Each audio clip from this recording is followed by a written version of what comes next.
This week's video is all about pencils, baby.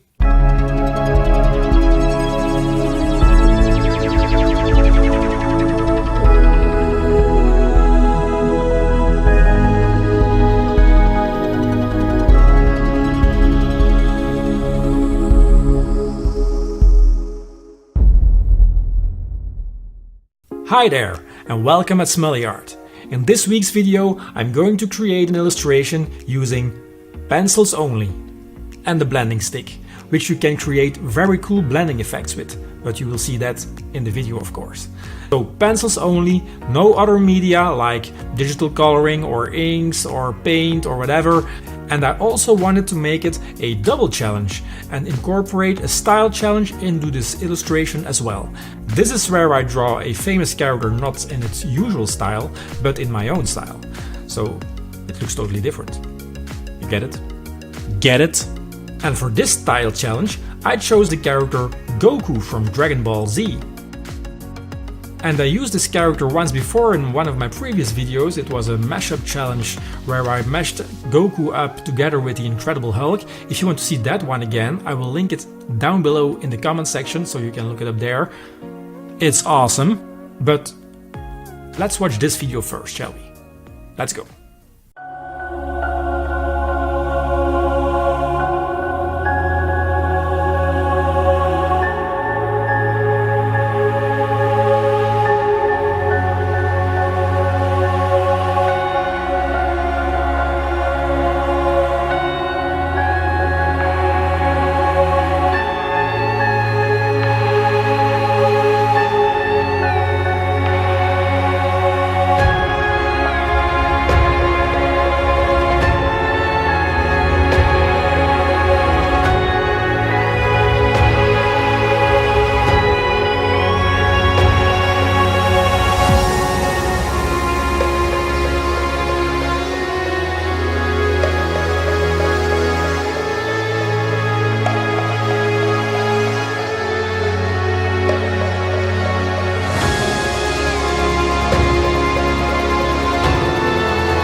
And there you have it, a pencil illustration of Goku in my own style. This one was a lot of fun to do, and hey, if you have some suggestions for me of other characters that I could give the same treatment, let me know in the comment section. What kind of illustration or drawing challenge would you like me to do in future videos? Please let me know in the comment section. If you like the content of this video, maybe it's a good idea to hit that subscribe button and turn on the notification bell, so you won't miss any content I put up in the future. It would mean a lot. High resolution versions of all my drawings can be found on deviantart.com/smully. And if you like to stay in touch through social media, you can follow me there as well. You can find all links down below in the comment section. That's it for now. We'll see each other again next Friday for a new Smully Art video. Thank you for watching and goodbye.